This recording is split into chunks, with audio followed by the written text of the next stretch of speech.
Okay. I'd like to call to order the Board of Supervisors meeting for Monday, May 17th at 7:45. Please join me in the Pledge of Allegiance.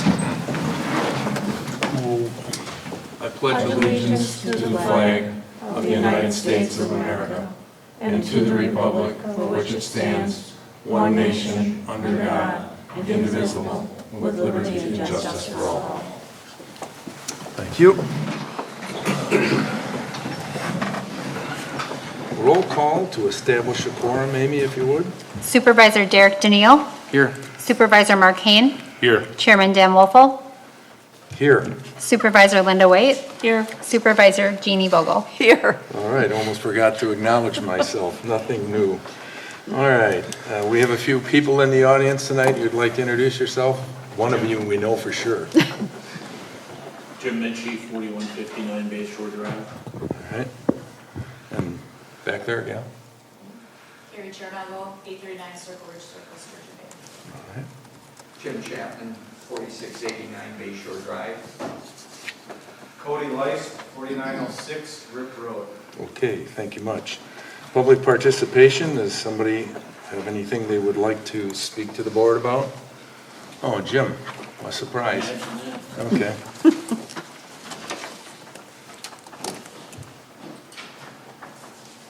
Good evening.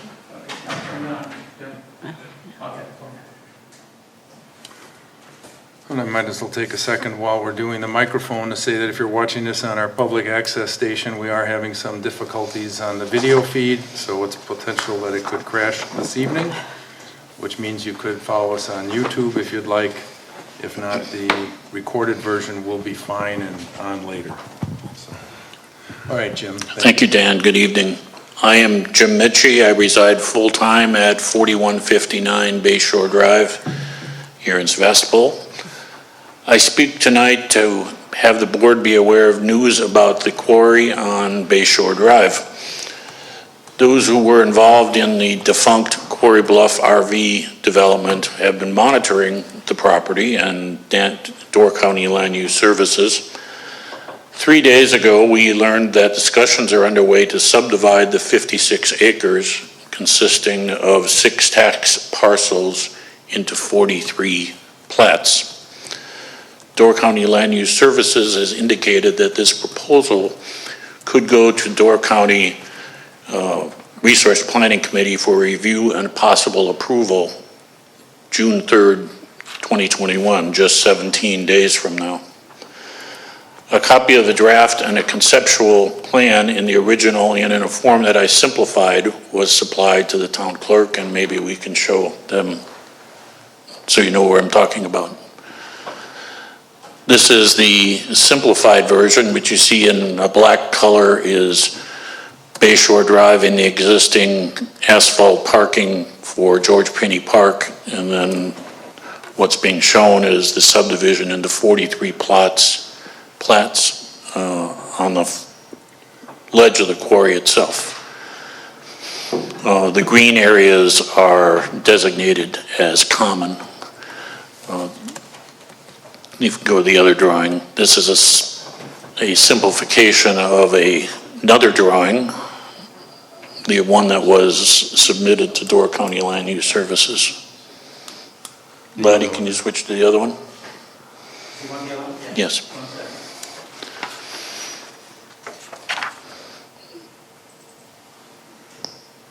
This is what's under review actually at Door County Land Use Services. I find this difficult to read with the elevation lines and the ordinance lines, etc.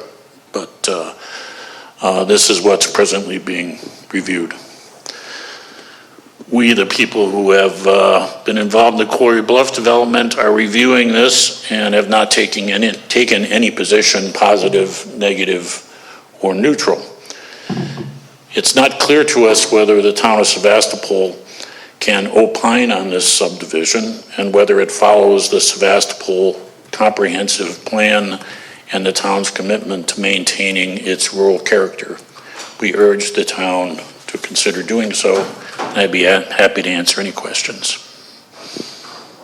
The only thing I can say is from a conversation today with planning, they believe that it'll be a decision made by the RPC and that the project will not come to the town for review.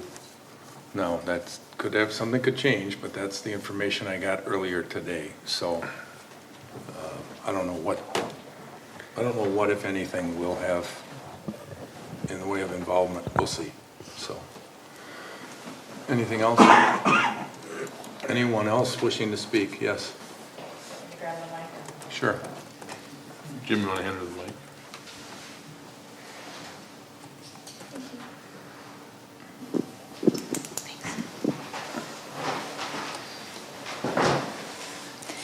Hi, I'm Carrie Chernago from Sturgeon Bay, and I am representing the Door County Vacation Rental Association this evening. I want to assure the Board of Supervisors that we, as a group, remain ready, willing, and able to work with the town leadership to find mutually beneficial solutions.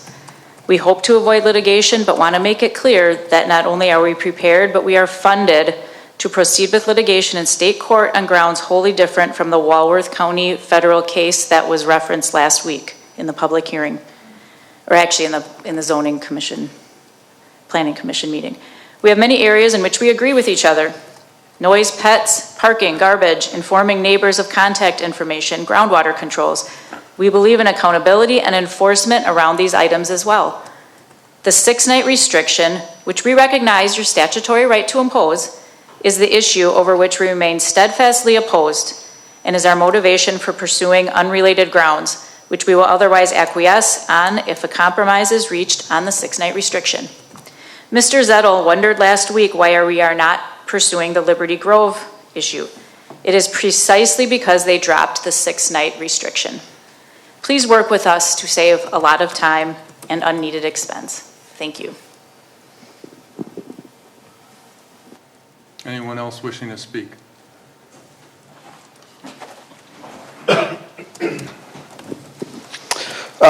Cody Leist, 4906 Rip Road.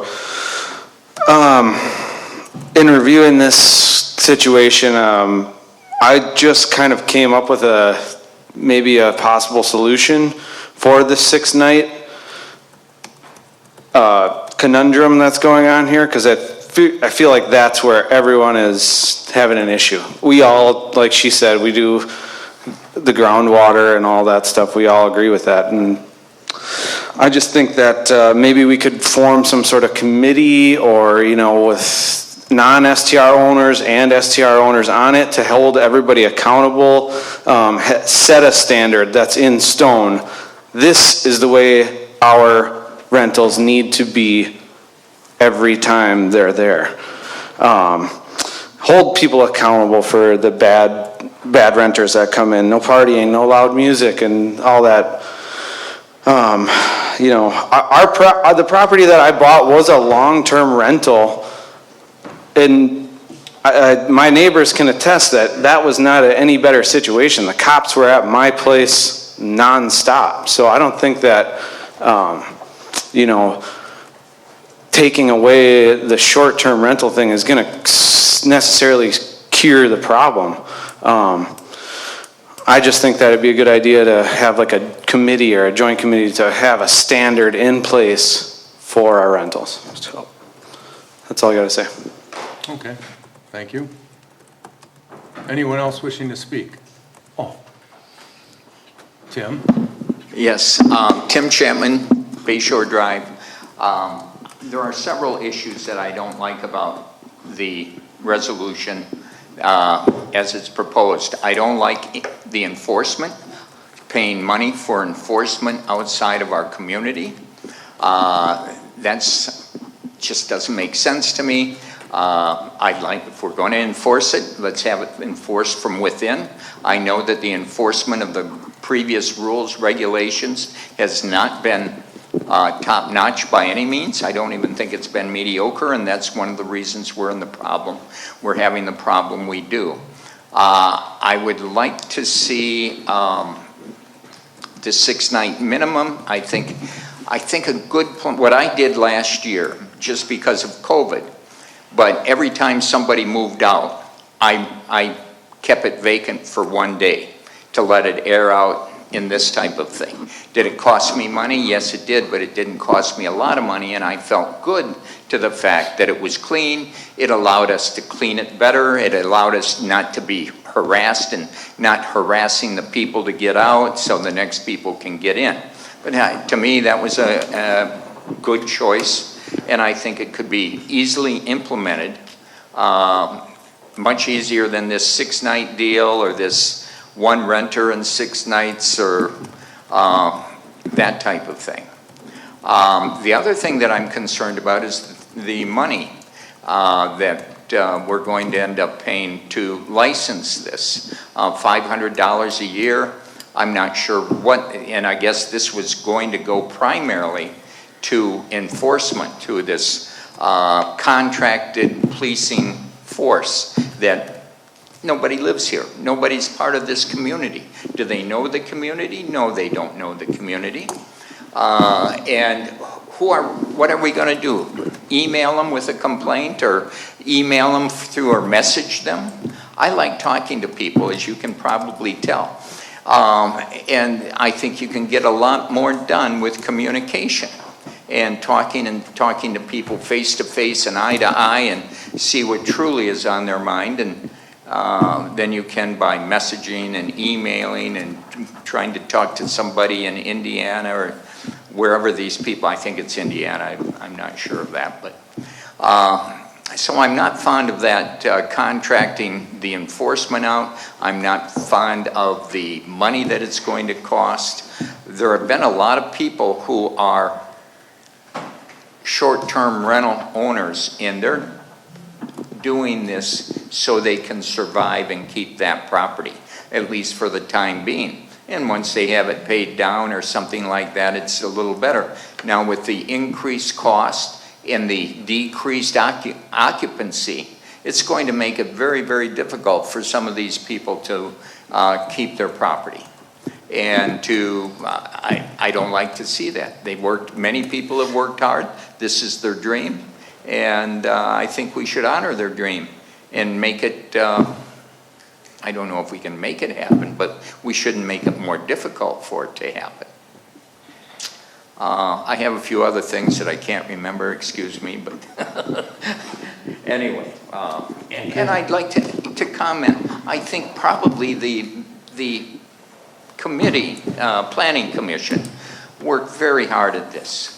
I mean, they must have put in a ton of hours to do this and to come up with all these various solutions, but I don't think that their solutions are the correct solutions, and I don't think they invited or they were inclusive of the community. In other words, I don't think that they had anyone that could give them the insight of a short-term rental owner. Personally, I've rented business homes, apartments, all sorts of things, but they need to have that insight. And I think a lot of people in the community are scared of what can happen, are scared what may happen, but I think with proper enforcement, there shouldn't be a reason to be scared. And I think we can make it a much better community with proper enforcement. The old rules weren't bad, but some of these new rules I think are punitive. Thank you very much. Okay, thank you. I don't think there's anyone else here to speak unless someone else pops in. All right, good enough. With that, we need to adopt this evening's agenda, and I assume it was properly noticed. The agenda was properly noticed. Then a motion to adopt the agenda would be in order. I'll make a motion to adopt the agenda. Motion by Derek, second by Second. Mark to approve the agenda. All those in favor signify by saying aye. Aye. Opposed?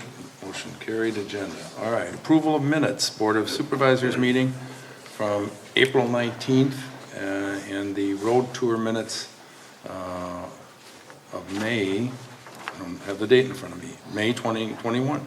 May 1st. Thank you. Motion to approve. I will move to accept and place on file and approve the Town Board of Supervisors meeting minutes of April 19th, 2021, and also the road tour minutes of Saturday, May 1st, 2021. All right. We have a motion by Linda, second by? I'll second that. Second by Jeannie to approve these minutes. All those in favor signify by saying aye. Aye. Opposed? All right. Onward and upward. Okay, you'll be astounded by the first item on our agenda, which is short-term rental ordinance. Okay, so for tonight is just a conversation on the ordinance and other components. No action will be taken by the board. You should have received the most recent draft, which, if you look on the bottom, it says May 13th. So if you have something other than that, it's not the most recent draft. Hopefully you do. What I'd like to do is just have you go through this a little bit line item by line item, so that we're all on the same page. Linda, obviously, as the chair of the committee, has, we hope, all of the answers, or at least some of them, most of them, all of them. So I just want to focus on this as a starting point, and any additional questions, answers, whatever. So what I want to do is just start with the ordinance itself. I assume everyone's had an opportunity to read it. I know that 2 or 3 of you have on the committee. One of the first things that I just get some clarification on here is line 53, number 3. It says short-term rental license shall be effective for 1 year, and may be renewed for additional 1-year periods. The annual licensing term is to begin July 1st and end June 30th. And I believe at the most recent meeting, Linda, what was our sense of direction with respect to that? I think the initial license permit would be the same. Again, the term beginning July 1st and ending June 30th. I did mention perhaps the renewal license or permit, whatever we're going to call this, instead of on an annual basis, perhaps on a 2-year basis. The more I think about that, probably for the first couple years, we would want to keep that renewal on an annual basis to make sure that things are going along smoothly. Okay. When there was a Was there conversation. another question? Listen, there was also a question about the effective date of this. It's down in section, 60. yes, section D, effective date. Line 85, I was going to say, what's the line number? is that what you're looking at, Linda? Yes, line, the very last, effective July 1st, 2022, lines 88 and 89. 8.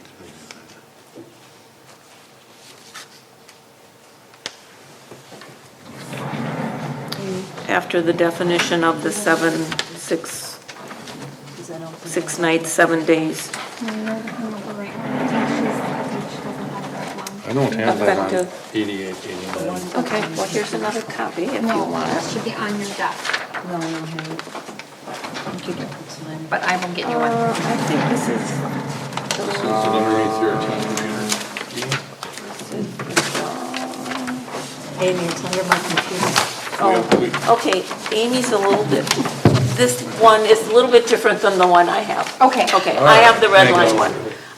It's on lines 84 and 85 as Mark indicated. Do you want mine so you can? I have both. Okay, Let me have yours. okay. So I have the same, I assume I have the same one. Sorry but about that.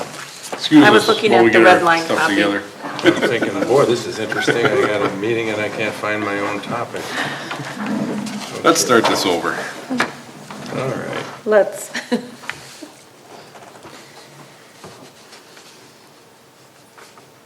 All right, and you are saying on this document, it is on line Lines 88? 84 and 84 and 85. 84, 85. Okay, effective date July, thank you. I thought maybe I was dreaming here. Okay. Now we're back on the same one. The conversation we had around that was we don't know the effective date of this ordinance, and then we had issues with reservations, future reservations. So in an attempt to try and reduce the issue of people who have long-term reservations out there, they were looking at moving that to July. Now, if somebody has a question or whatever, now's the time to raise it on any of these things. Okay? So feel free to chime in. As you go down to the operation of short-term rental, starting on line 69, all right, it says each short-term rental on line 74 holds a valid state of Wisconsin tourism rooming license issued by the Department of Agriculture, Trade, and Consumer Protection, all right, and shall require proof of that license. Line 78, each short-term rental shall be licensed by Door County Tourism Zone. Line 82, if a rental of a residential dwelling is less than 7 consecutive days, as this has bounced back and forth over the course of all of the discussions. At one point in time, it was a 6-night minimum period. Now it's one stay in 6 days. And it could be 1 night, 2 nights, 3 nights, 4 nights, 5 nights, as long as it isn't rented again the next day. So you have almost, another way to look at it almost is like 1 stay a week, regardless of the number of nights. So there is not a minimum number of nights in this ordinance. Originally, there were.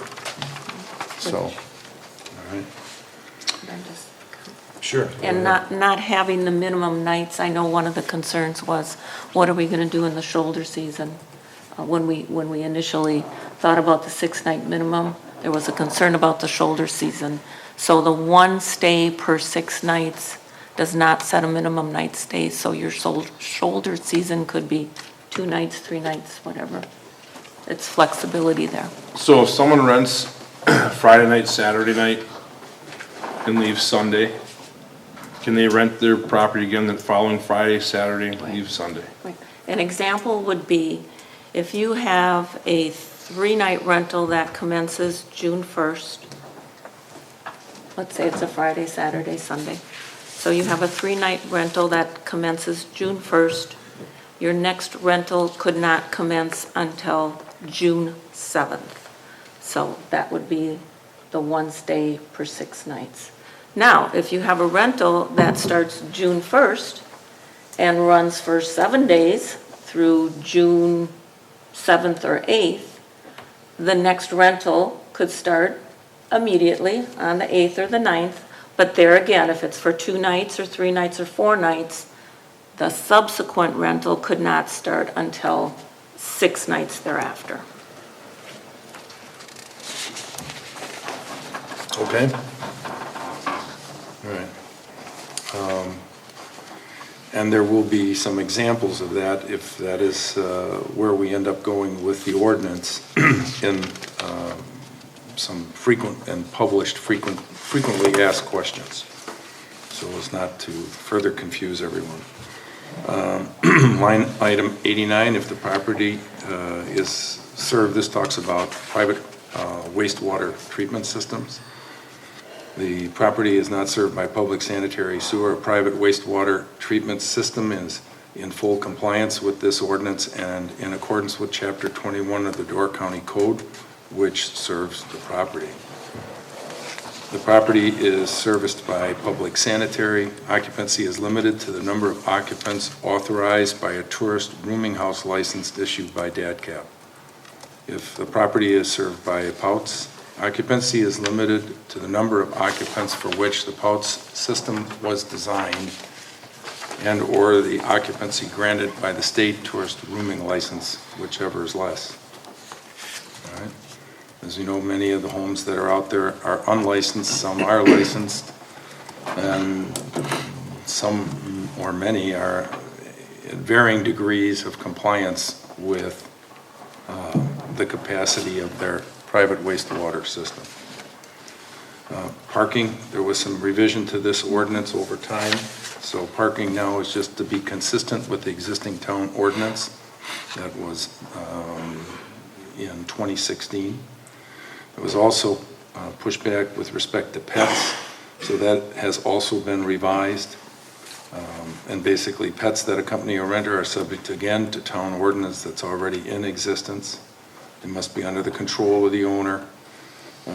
They can be left inside. It does not require you to take your animal with you if you leave. There is a statement here that under town ordinance 01-2012, a pet could be impounded if it met the criteria of that ordinance. All right. Number 9, line 109, number 9, from 10 to 7 a.m. quiet hours. This had been 10 p.m. to 10 a.m. It has been changed to 7 a.m. Quiet hours will be enforced in compliance with typical or town noise ordinance and applicable door town and door county ordinances.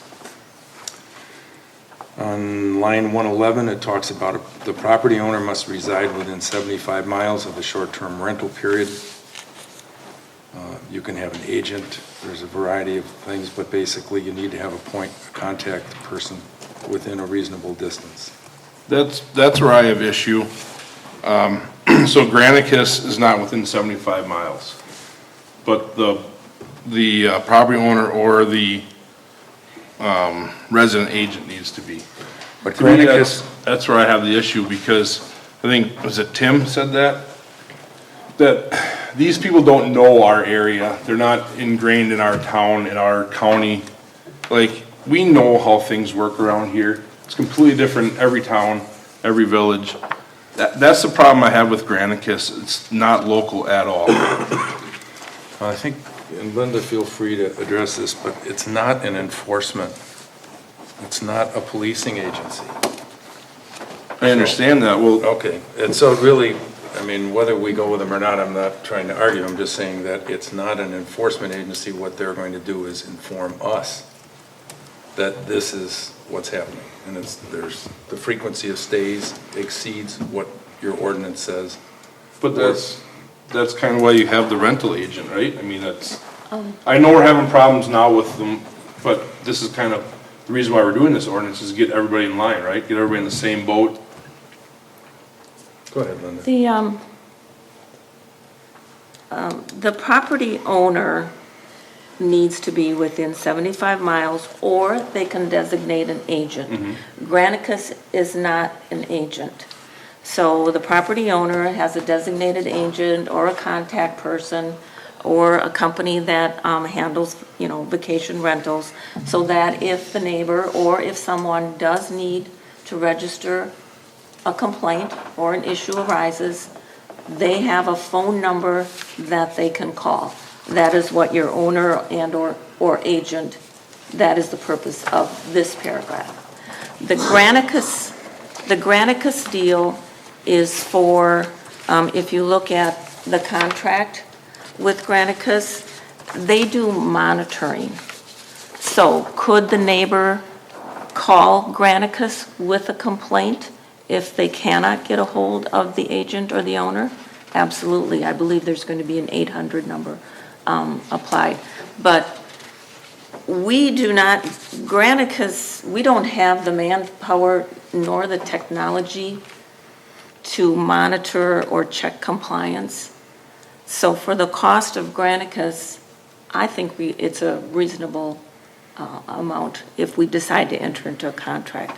So we have owner agent, contact information, and Granicus more of monitoring compliance type. I understand that, but I think part of the owner agent and the owner should be monitoring, doing their, you know what I mean? Ultimately, like for filing for room tax and that, ultimately it's the owner's responsibility to make sure that reporting is compliant and everything else is compliant. But they do have the option of designating someone on their behalf. Does that help, Mark? Or? I don't think you understand what I'm, like, to me, this is why we're doing the ordinance, so we don't have to have an outside Granicus. So we are making people responsible for their properties. To me, that's why we're doing the ordinance. Putting this Granicus in there, it's like we're kind of getting rid of some of the, I don't know how to explain it. It's not coming out in words. Like, Can I make a comment to maybe help? Sure. Well, yeah, it's Chairman. It's on, Tim. Thank you. It's on, just leave it alone. Okay. You have an engineer leave things alone, come on. An example of Granicus is presently between Airbnb and VRBO and approximately 30 other websites, including Craigslist, there are properties being rented, short-term rental in this community without any licenses at all, about 50% of them. What Granicus does is one of the things it does is scans the internet to find out which short-term rental properties are available in Sevastopol and makes that list available to cross-check against the information it has on licenses. That's just one example.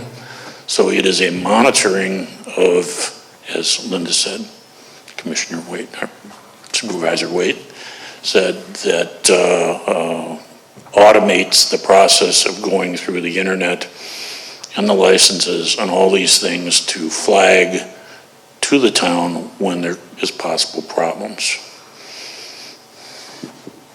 okay. They identified 200 properties in Door County that are not currently part of the room tax program. So, and it's just as Jim said, and I mentioned earlier, it's a monitoring tool. It's not, they are not, Whether here or yeah, they're not policemen, and there's another, it's just a company that does the checking. I appreciate the thought that all the owners are gonna monitor themselves, yeah. but the reality of it is, we know today, we have, 40% of the short-term rentals out there don't have a DAT cap license. So if they were gonna demonstrate that they were compliant and stepped up to those issues, then this wouldn't exist. We wouldn't have the issue in the first place. So all that Granicus does is monitor, compliance and report to us, so that it in turn ends up being us that do the enforcement. And whether this happens or not, I'm not interested in being a traffic cop. So it's not gonna be the kind of thing where, oh gee, Sally called up Granicus and said, Jim's having a party next door. I don't plan on jumping in the car, going out to find out what's going on. You can just build a simple file that says if you get enough of those over time, you'd probably begin to suspect we have a problem or an issue. But if not, it's like anything else. So it's strictly monitoring. Yes, go ahead. Is it also what if someone calls because their neighbor who is a second homeowner is having a party and they're loud? But they're not necessarily rental, but it's a thing. If someone said last week on 4th of July weekend, the Bayshore Drive is lined with cars of people who have guests up and parties. 2 doors down from us is the second home. They have parties all the time. I don't complain about them, but I'm just saying You have the right as a resident anywhere in the community to pick up the phone and call the appropriate authorities if there's an issue. So do we need Granicus for that? You don't need Granicus for that, but as demonstrated the other night by an individual who stood up here and said, I've had no complaints. And then the next day, I got an email from a woman that said, gee, thank you for having the hearing. And the reason is, I haven't been able to find out who owns the property next to me because all he shows in the Door County records is abc.llc in Illinois. No idea who it was. So what we're trying to do is to give a vehicle for someone that if there is an issue, they could talk to the person. They'd have that opportunity. But the rules apply to anybody. If there's somebody shooting off fireworks next to you, pick up the phone and call the sheriff. Now, I'll guarantee you that 95% of the people in our community will not do that. They'll just grin and bear it. But the rules apply to everybody. They're just being Not just short defined. Right.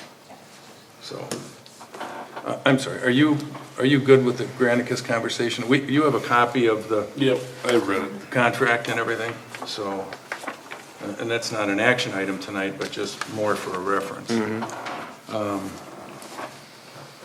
Okay, where did I leave off here? That was the question. On the 75-mile line Okay. 111. All right, oh yeah, thank you much. 119. All right. And then on 123, one of the things is a list of property rules must be posted with or at the short-term rental property provided to the guests and a copy submitted with the application. All right, and then it lists the things that the property rules that must at a minimum be listed so they have some idea of what's going on, so they're not surprised. And this is a constant issue with people moving into a rental property where the neighbor next door, they don't know the rules, and you know what happens from that point on.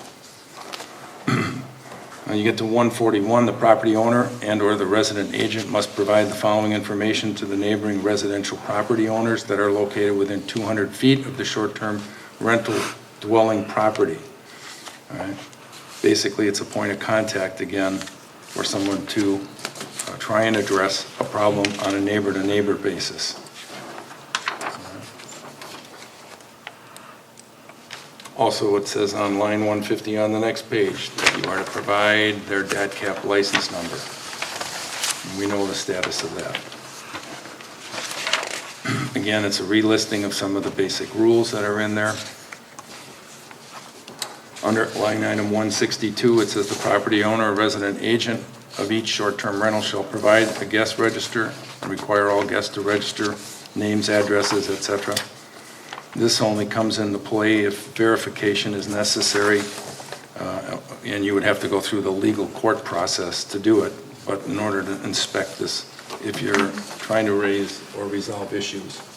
And that is, that should not be considered overburdensome because the tourism zone requires you to keep records for 7 years, I believe, so. Okay. It talks about penalties. They haven't really been refined other than a range. And it talks about fees. I think the fee schedule is still being revised, or maybe not revised, but being re-reviewed. Would that be the correct choice? Right. Under review. Yeah, we have it as a separate resolution so that it can be changed from time to time at the discretion of the board and not have to redo the entire ordinance. The bulk of the fees in the first year are to pay for the licensing fees for the monitoring software, and also to set aside some money for compliance. And then after that, the fee at renewal would be substantially less. And again, it hasn't been finalized at this moment, so it's subject to review. Those are just, I just picked off some of the things. If you haven't been through the hearings, the meetings, or whatever, and you didn't really go through this again, I just wanted to address some of those issues. Linda, I'm sure you have some other things. I do, in talking with some people after the public hearing. If we look at the effective date and publication, that would be lines 189, 90, and 91. Just since it is discussion only, we might want to think about, right now ordinances normally become effective upon adoption and publication, so once it's published, it's in force. And this was a suggestion given to me that we might want to make it effective 90 days after adoption and publication. That would give everyone a chance. We could answer any of their questions. It gives all of the owners proper notice and sort of a grace period to get everything in line, to contact DATCAP, make sure you have all your permits and inspections and your property rules and everything, a chance for you to pull together all your supporting documents. I mean, we're hoping that owners will do what's right and there won't be any issues, but like I said, that 90 days would be sort of a grace period. And then I did mention the renewal as well. So if there were consistent issues or concerns or complaints, like our chairman said, Granicus will be documenting that. But, you know, those are things that we are going to look at when it comes time to renew your permit. So that's why I mentioned a multi-year renewal might not work until after a year or two into this. So another suggestion that was made to me was sort of a subcommittee or an oversight committee. So once permits, applications start coming in, I don't want to usurp any of Amy's power or anything, but maybe a subcommittee that for this first year would look at the permits and say, okay, I'm sorry, but you're missing your insurance rider or your insurance endorsement, you're missing your DATCAP license. So kind of like a pre-approval committee to take some of that burden off of Amy, where somebody would preliminary review an application, make sure everything's there so that Amy's not flooded with that. And so again, by the time it gets to Amy, she can issue the permit and send it out and minimize her workload a little bit. So those were just a couple suggestions that were made to me that we can maybe think about. On the Granicus thing, one other thing too that I forgot to mention is I believe that Liberty Grove has either signed a contract with them or is about to. Correct. To use it in the exact circumstances we are, not to monitor minimum night stays, but to monitor private wastewater and other issues that they have felt were important. So I think Gibraltar may as well as a follow-on. Okay. Yeah, those are a couple of good catches too on the 90-day window. I think that makes sense. There was a timeline that we had put together, but I don't think it made it into the packet, and I forgot to bring it. So that'll just, we'll circulate that. It's just a timeline that Hugh and the committee had put together, laying out where all of these components fit. Do you want to see it? I'm sure I have it. Yeah, I have it. Do you have it with you? Right here. I don't know if everybody has it. If not, I can circulate it back out. It's on the internet. I just don't think I brought it or included it in the packet. Did you want to know the dates, Mr. Chairman, or? Yeah, if you just pick off a few. Well, we were pretty close. We had estimated that our public hearing would be May 6th, and it was actually just 5 days later, so that was good.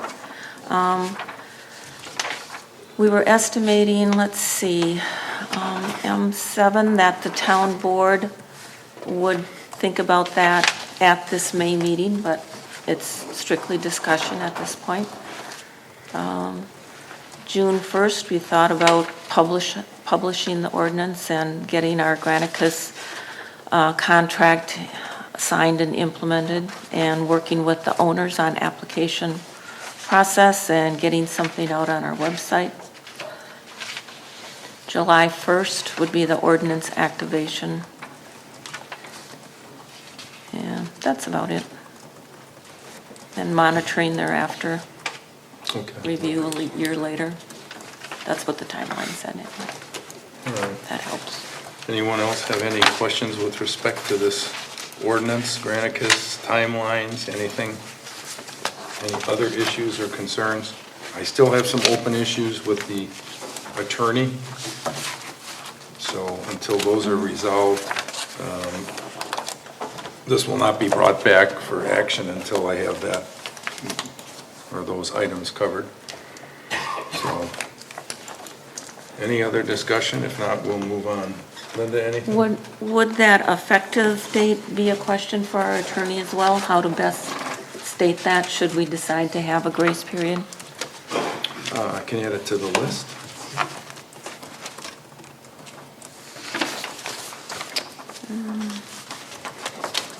Of course, Derek and you have been on this from day one, so I'm comfortable with your level. And Jeannie, how about you? Are you good to go at this as much as we have at this point?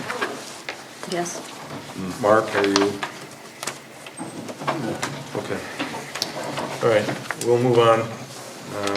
When I get more answers, and we'll bring it back. But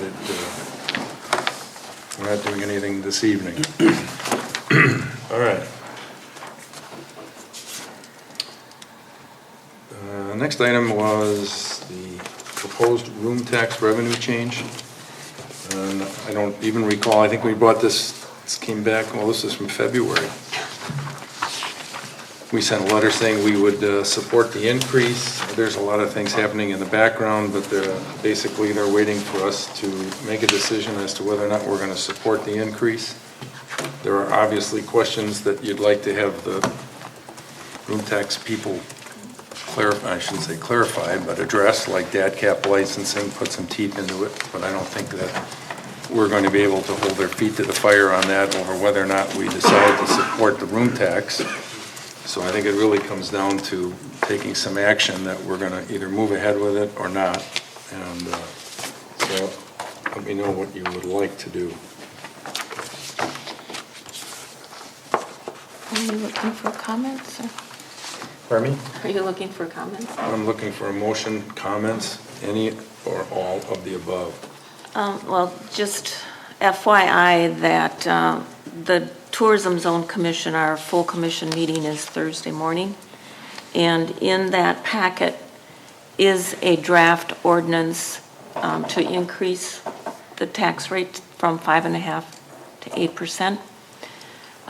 It's a very comprehensive ordinance, and there's also a legal opinion regarding the ordinance and explaining it, and a memo from the Tourism Zone.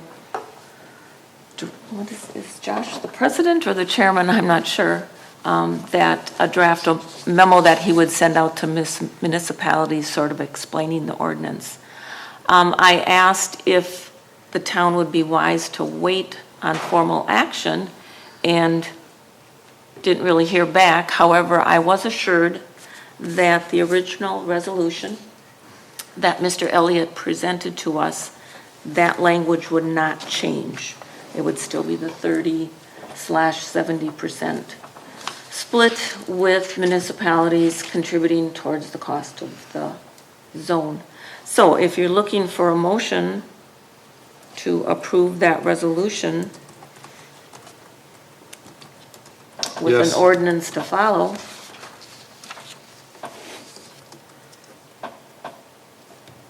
We're not addressing any conditions or anything at this point, No. correct? That would come in the ordinance? That's, all we would do is say, yeah, we officially take the position so that we're one of the 13 that are going to support the change. So Do we have a problem with anything in here? I didn't see anything. That was actually Bailey's Harbor that created that. Dave brought it to us or sent it to us ahead of time. So we would have to take this pro forma and adopt it to the town of Sevastopol? Sevastopol and send it off. Have we seen any of the other resolutions that, like Liberty Grove has?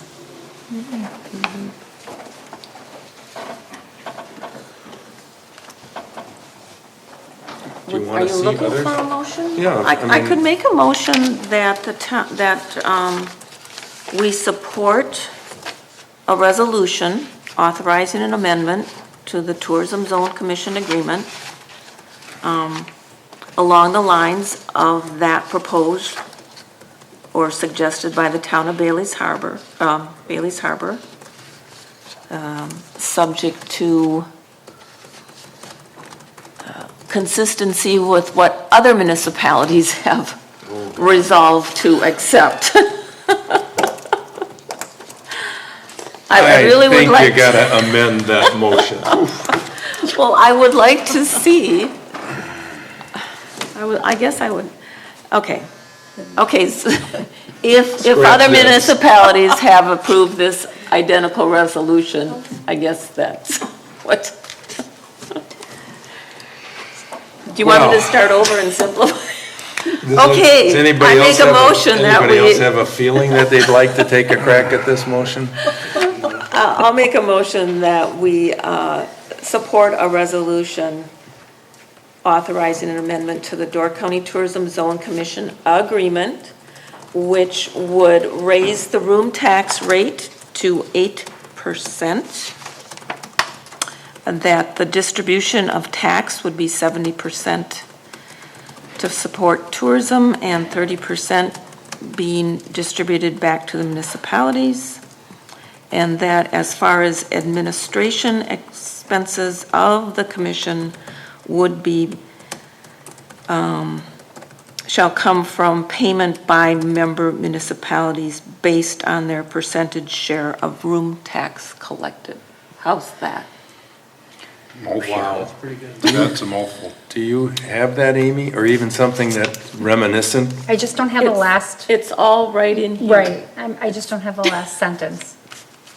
Oh, Do you want me to- okay, That the administration expenses of the, in that resolution, the administrative expenses of the commission shall come from direct payment by member municipalities.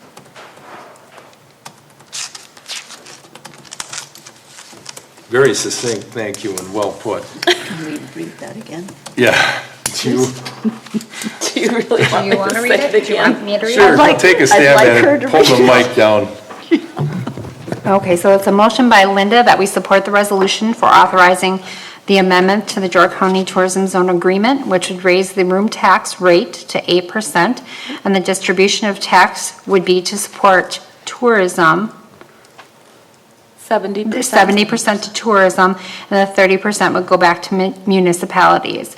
And that the administrative expenses of the commission shall come from a direct payment from member municipalities. Okay. Okay, great. I would not have even had a third of that. All right, so we have a motion from Linda, a wonderful motion from Linda. Is there a second? I will second that motion. We have a second from Derek. Is there any further conversation on this succinct motion? Do we want to add that it would be based, the percentage shares based on room tax collected? That's probably, Admin- Share. Shall come from direct payment by member municipalities based on percentage share of room tax collected. So that they can't just arbitrarily.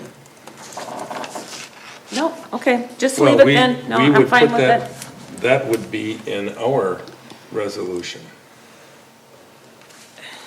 Right. Well, it's in here, right? Mhm. I know, but I'm saying that would be in our resolution that we would do, and it's in there, correct? Yeah, it's in here. So when we take and do our resolution, Yep, we it's in there. personalize that, it's Yep, already in there, it's so in we there. wouldn't need to add it. Okay, so we don't need to state Right. it. Okay. Okay. Then I'll stick with my original motion. Okay, so we had a motion and a second. Any other conversation? All right. All those in favor signify by saying aye. Aye. Opposed? Motion carried. Thank you. That was very enjoyable. Okay, Sorry about that. that's all right. You did fine. Road work. All right, on my second trip around the roads, we identified those roads that we thought were potential projects for this year. I then went out and spent a morning with Thad Ash, who's the county road commissioner now, replacing John Kaloji. And we went through each section of roads, and what you see here is the potential large paving projects with the footage. And these are the recommendations that Thad gave us for what we should do. And basically, as you will see on most of them, it's a wedge and overlay and an inch and a quarter application compressed of asphalt. Nelson is an overlay, no wedge, and we're back to wedging. Reynolds Road is an overlay, no wedge. Elaine is an overlay. Bay Shore Circle is paving, and 3 sections of that road we determined needed to be wedged in the circle. Where there are significant dips, we have to go out there and physically mark them. And then we would wedge the road going up the hill. That road was a valley, and then we would pave, wedge up the hill, and we would just do an overlay down to the turnaround that we're going to pave down by Dr. Malarvy's. And I went through that with him, using the existing circle without going out into any adjoining property. That would work for turnaround for the garbage trucks? Yeah. So not where That would work. Not where the Okay. flags were that we saw. Correct. Just Rather than- kind of what was there. Yes. Okay. We'll cut up a little bit, you'll have to grade out the portion of it that's on Chanticleer's side, level that, because it's a slope, but stay within that existing circle so we don't have to go and fight City Hall on the other side. Yeah. So Okay. that's, and then, so that piece would be paved as part of that turnaround. Whitefish Bay would be wedge, this is an interesting one too. We would wedge part of Whitefish Bay Road going down as you're heading east to where the road curves or where the bluffs start. And then we would not wedge from there down to HH because we've repaired that over time, doesn't need it. Bark would get an 1.25 inch overlay, and that intersection at Cave Point, Whitefish Bay, and the park would all be ripped up and redone so that the water runs and they can piece that all together. It's all breaking up. The question was is how far to go. We decided that we'd go create a cube more or less, starting on the Right. intersection where the stop signs are. Kind of go stop sign to stop sign to a telephone pole and back around. And the other thing, I think, Derek, you mentioned that morning, which was the driveways. And what they said is we have to make sure that we touch base with 4 property owners there because they would need to saw cut the concrete driveways, which if you drove down that road, the concrete goes all over the place. It's in the road, it's not in the road, whatever. So they would have a consistent cut line and they would pave up to that point. So it would be, basically the owner wouldn't have any difference in terms of their driveway, but it would be properly done. So the next step here, unless someone has concerns or issues, would be to decide, I assume we want to bid it or we don't want to bid it. There's 2 ways that this goes. If we decide to go with the County of Dora, we can just tell them to go have at it. They will give us a price, a cost not to exceed, and put them on their paving project list. If we decide we want to bid it, the only bids that we've ever had in the time I've been here are 2, one from Northeast Asphalt and the other from the county. If we're going to go that route and bid the 2, then all of these roads and all of the bid documents would go to Bodwin and Steve Parent, who did the work for us the last few years, and he would bid that and come back to us with the responses. So you have to tell me if you have a preference one way or the other so I can go on my 3rd road tour. If we go with the county, well, first we're going to get estimates, right? Yeah. If we go to the county and ask for estimates on each of these projects, and then we'll prioritize, right? Correct. And I did then not it have- would be up to the county if they want to bid out for asphalt, that's up to them, right? Right. They usually bid out for asphalt, so. And I have asked them specifically not to give me any quotes in the event that we decide we're going to bid it, then I don't have an issue there with, what's up. So they give estimate. A Which- price not to exceed. Okay. So they can't give you a fixed estimate by state law, but they can give you a price not to exceed estimate, which is kind of like the same thing, but it could be less. In some cases it is, but it can't be more.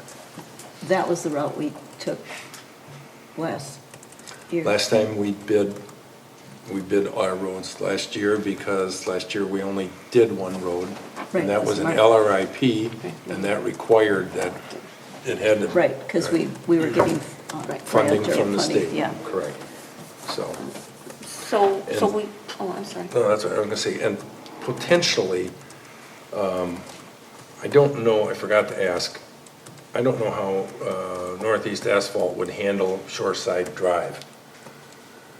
Because of the creation and the excavation and everything out there, so it's possible that we may, regardless of what we decide, we may take one of these roads out of the process and just say the county's gonna do it because it may not be a service that Northeast Asphalt wants to undertake, cutting down a hillside, et cetera, et cetera. Yeah.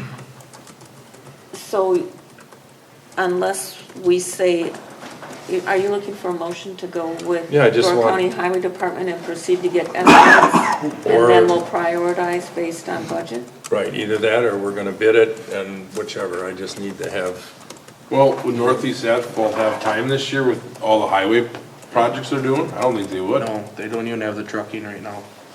pardon me? I don't even think Northeast would take it with trucking right now, doing the highway. Okay, I mean, I don't have a problem either way. We've gone in the past and we've done the county, in the past we've split it, it's 6 of one, half dozen the other. I would suggest going with the county and moving on it sooner than later so that it all gets done this year. Yeah, I Well, agree. It's, like, you don't hear an argument from me. It's gonna be tough for them even to get it done this year. Oh, So- based on what you're saying, yeah, I'm okay with that. yeah. All right, Is that- Derek, you wanna make the motion?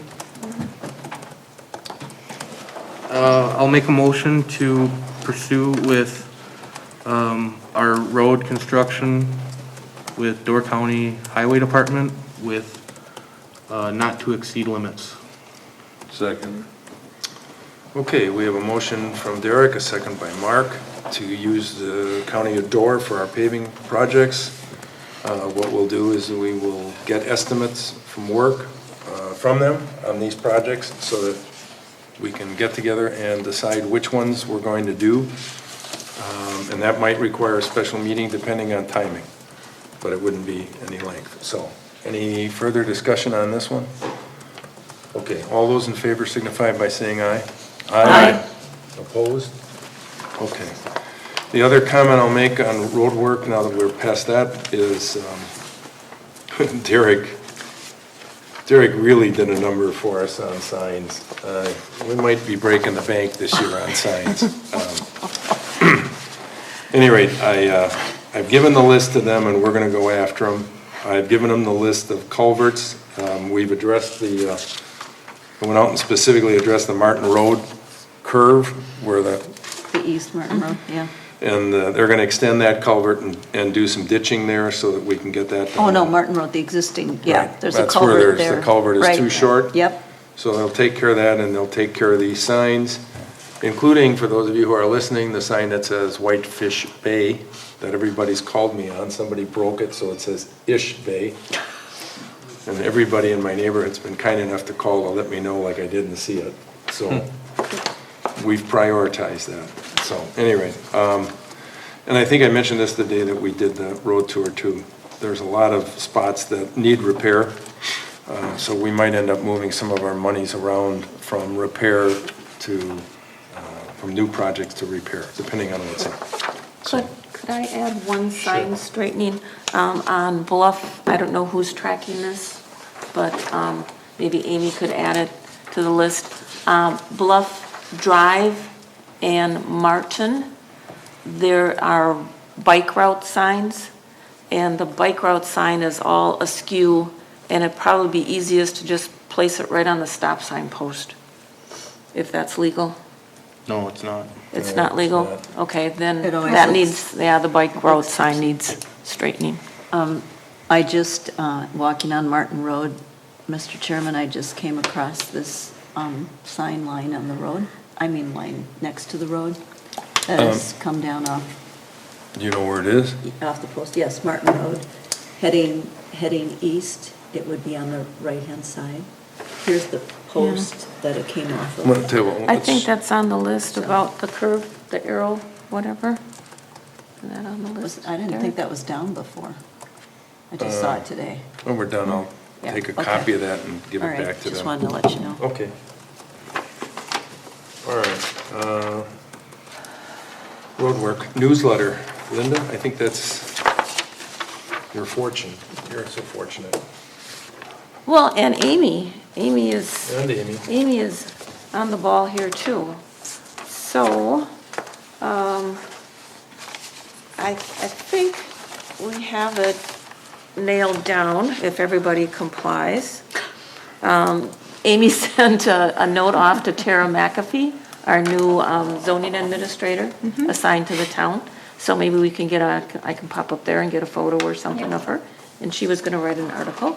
And I'm writing an article on the Coastal Byway, National Scenic Byway designation, and our beautification campaign in the town. Let's see, help me out, Amy. Muscat. Muscat is Yes, our going to Dan. chairman was doing the Muscat and ATV, UTVs, were we doing something with that or not? No, wait, pending, I guess we'll find out. yeah. I don't know that there's going to be that much of an update on that yet.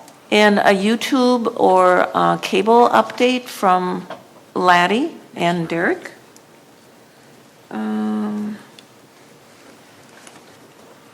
So we Derek, need- were you going to do Phragmites or something? We need something from Derek, something from Jeannie.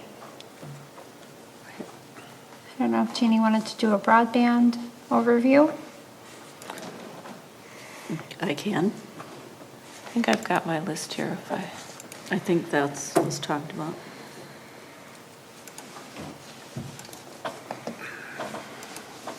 Well, we'll do a TV article if there's something that comes to the meeting, and Mark can work on that one, or it can be a park on the many teams using the fields. The 43 teams that you have playing 79 games, or however that works. It's a lot. I did find my list. And you're, So Muscat for the chairman, and Amy was going to be, meet our park employees, and maybe we could throw in our new supervisors, Jeannie and Derek, under that. Laddie. So we didn't get one last year. Oh, and then, of course, whatever we decide on the short-term rental thing. okay, Sound good? good enough. I guess we're still shooting for a June 1st submission, but maybe we'll be a little lax on that. I'm not ready, I so. I can't come up with the proper headline for mine. I got about 50 of them, but none of them are acceptable. All right, thank you.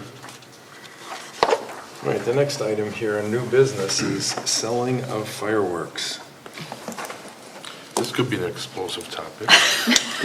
Very explosive, very explosive. In your packet, you have Wisconsin statute regarding fireworks. And since I've been intimately involved in fireworks over the last few years, there's a couple little nuances regarding fireworks. One of which is you can sell fireworks to people who live out of state, but it's illegal to sell fireworks to people who live in state unless they have a permit. And the reason I brought this up is that we are now having a request for some more fireworks licenses.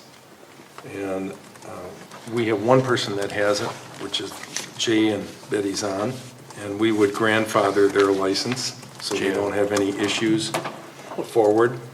You're But talking if- about sales now. Sales of fireworks, not Right. usage. We Right. have a problem with usage. And last year, 4th of July, we had Cherry Hills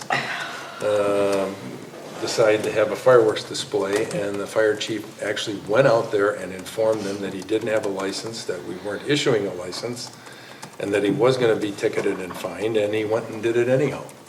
So he was ticketed and fined. But the gist of it is I have had this thing since I've been on the town board, that we have too many wooded areas in our community. I mean, Bayshore Drive and Glidden Drive and Bark and Cave Point and Clark Lake are nothing but woods. And to make it easier for people to obtain fireworks, to me, makes no sense at all, especially to have somebody in our town selling it.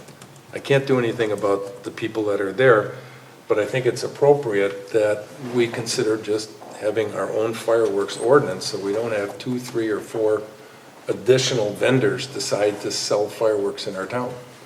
So that's why I put it out there for discussion, and if you think it's right, if you don't, where do you do whatever? But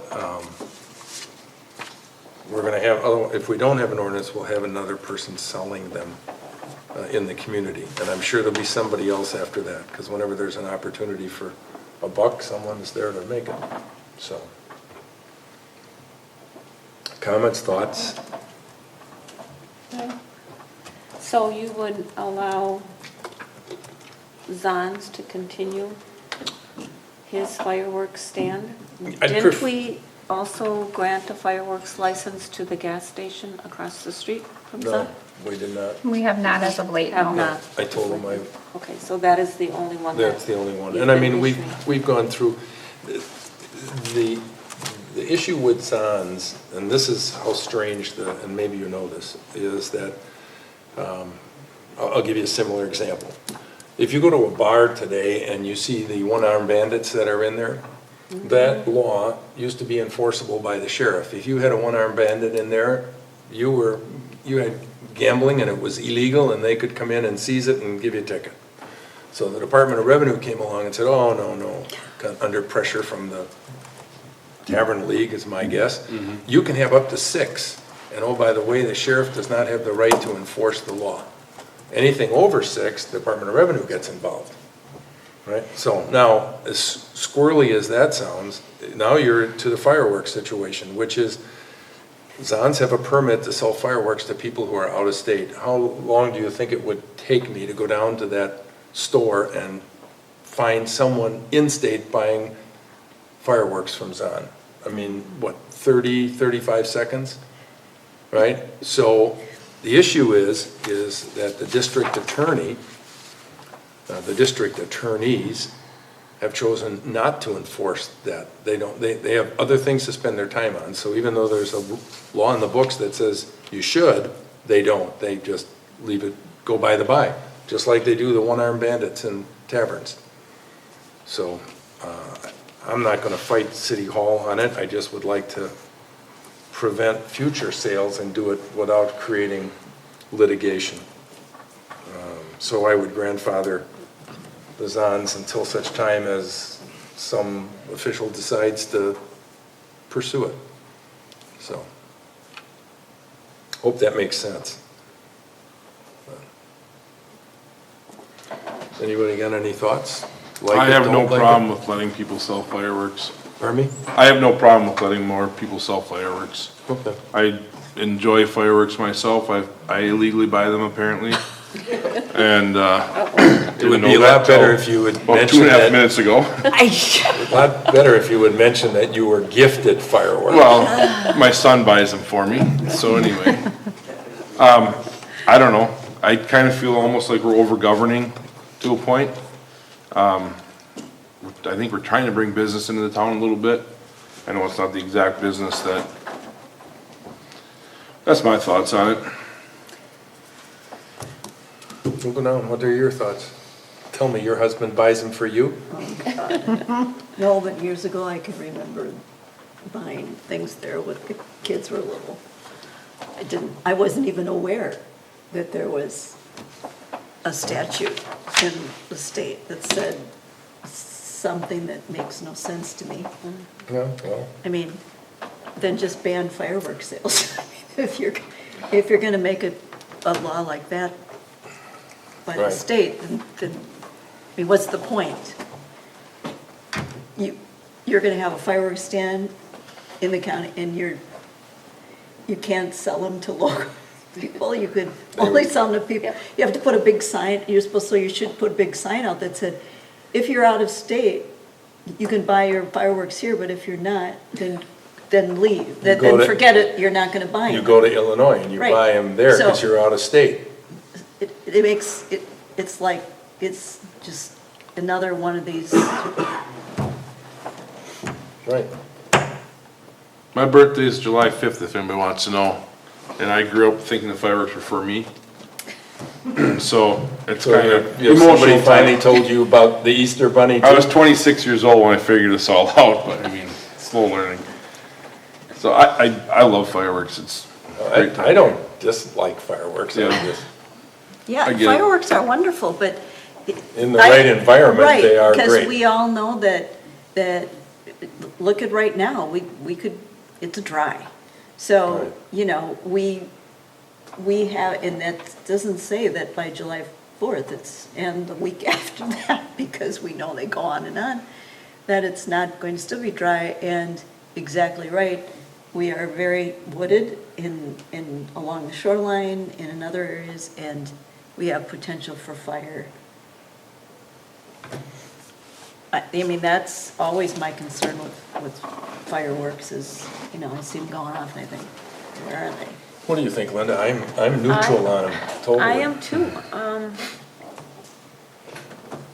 We used to issue permits, you know, like an association, a bona fide association or organization.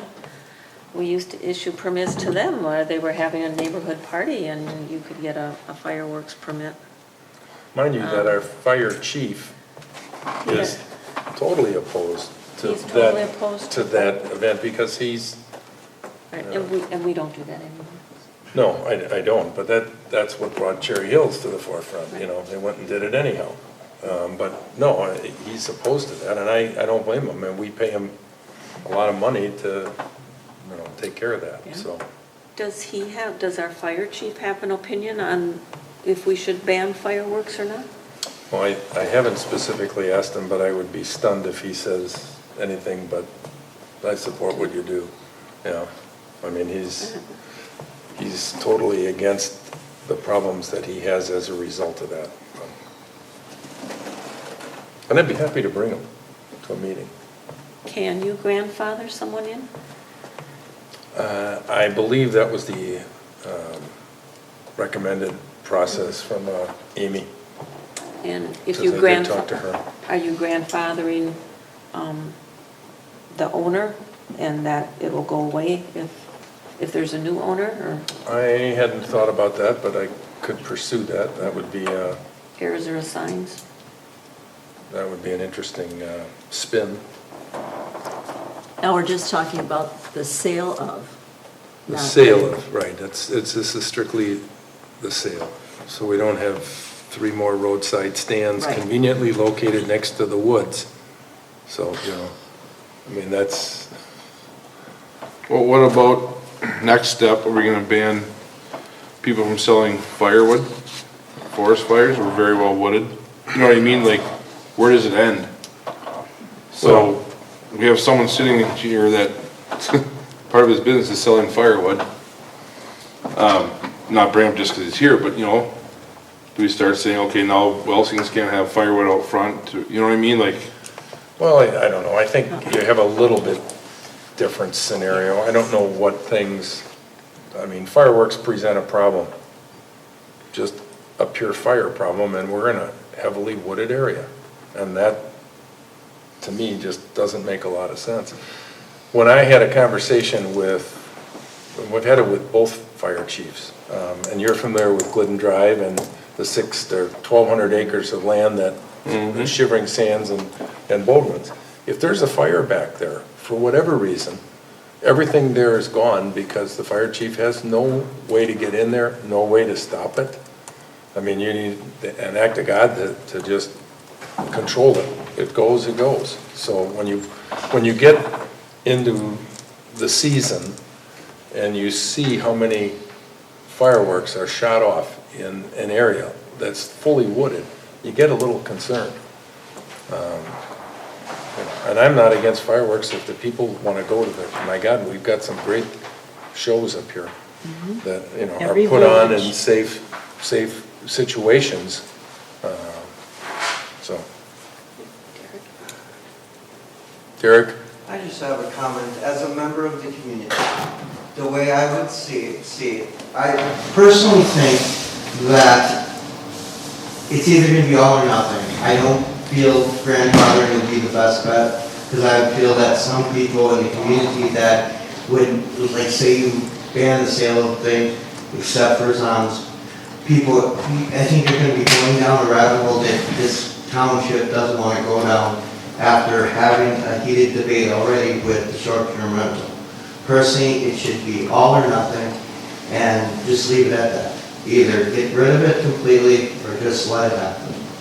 Well, unfortunately, at this moment in time, we cannot do that.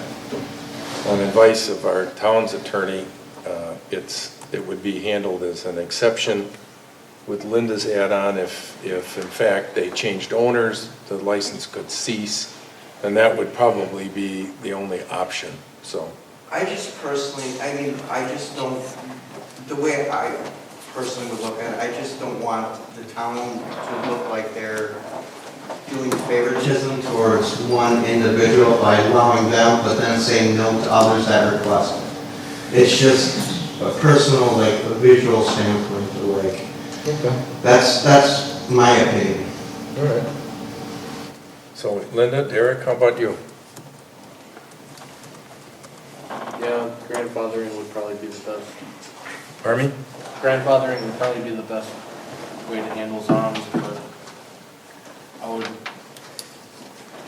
I agree with Linda in that if it changes owners or moves, then Moves too. it would cease. Yeah. Okay. All right, well, I'll tell you what, I'll bring it back next month. Just mull it over, see what you think. It's not gonna change a lot. It just might prevent a few problems. But I'll bring it back next month for further discussion, and we'll see where we go with it. Would that require an ordinance? Yes, it would require an ordinance, and it would not require anything else, just an ordinance. No public hearing? No public hearing, no backroom hearings, no hearings. So, all right, let's see if we can finish up tonight yet. All right. We're on to the financial reports. So you have the budget versus actual, the transaction list by date, and CLR, or CLA stands for? Clark? Clifton Larson Allen. Thank you. See, she's been paying attention. Through I should say that the budget versus actual is January through April.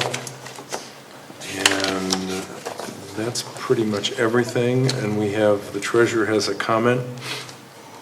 Amy? We are already over our budgeted amount in the postage category with only 2 elections that we had this year. We have received our charter franchise fees for the first quarter, and we've also received our general transportation aids for the second quarter. Cool. All right. Anyone have any questions on the financial reports? If not, a motion to accept and put on file would be appropriate. I'll move that we accept and place on file the financial reports for April 2021 as presented. Motion by Linda, second by I'll second that. Second by Jeannie. All those in favor signify by saying aye. Aye. All right. Motion carried, thank you. Everybody had a chance to take a look at the vouchers, bills, and claims for Yep. April 20th through May 17th? If so, I will make a motion to approve the vouchers, bills, and claims April 20th, 2021 through May 17th, 2021. all right. Motion by Mark, second by? I will second that. Second by Derek. All those in favor signify by saying aye. Aye. Opposed? Okay. Do we have any oral committee reports that anybody has? Wants? All right, in that case, we do need to approve the Plan Commission meeting minutes of April 13th. I will make a motion to approve the Plan Commission meeting minutes from April 13th. Motion by Derek, second by Second. Mark. All right, all those in favor signify by saying aye. Aye. All right, motion carried, no opposed. All right, we're into license and permits. You have Door County inspections for April of 2021. He has been a very busy guy. He can hardly keep up with the amount of stuff that is going on. Moving on to correspondence, we have a note here from the Bay Shore property owners who did their spring cleanup, letting us know that they did that in May.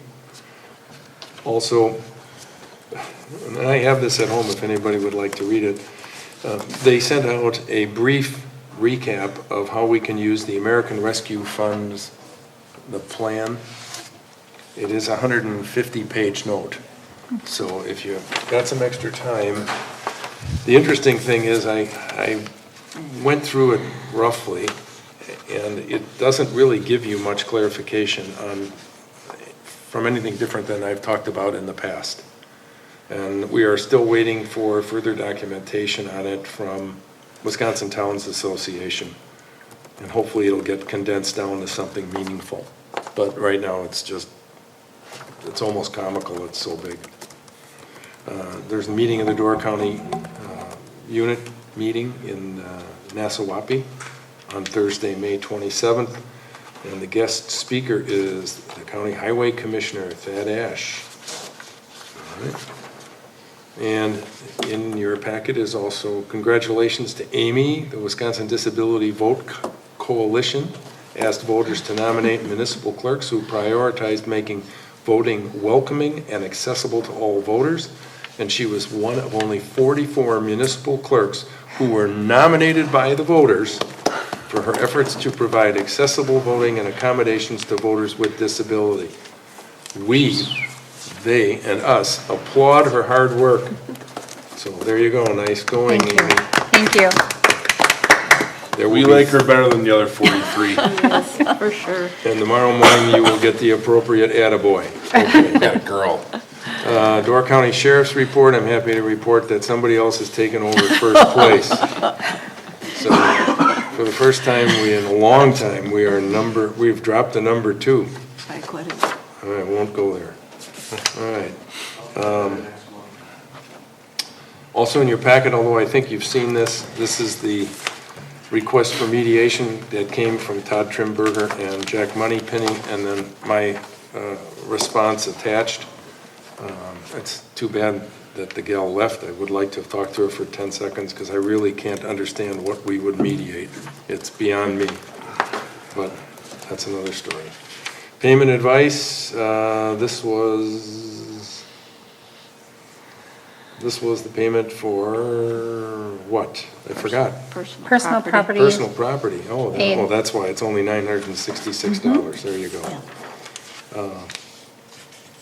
And attached then is a letter that we generated to try and get the state to continue on paying us the fees that are received in lieu of what we were getting from Charter Spectrum. They committed to doing that, and then after 1 or 2 years, it looks like they're backing away from it. So the communities got together and sent a reminder to the Finance Committee asking them to continue forward. So we did that. And the last item is the Sturgeon Bay Fire Department's report for the month of March. And that is everything in your correspondence. We have a few announcements. We have a Park and Rec meeting for Wednesday, May 19th. That's this week at 6 p.m. Open book assessment for the 2021 assessments is Friday, May 28th at 10 a.m. That's still virtual, Amy? It is. Okay, still virtual. Call for an appointment. Board of Supervisors meeting Monday, June 21st at 7 p.m. And the Board of Review Monday, June 28th at 1 p.m. Unless we have anything that needs to be brought up for next month, do call me. Otherwise, motion to adjourn.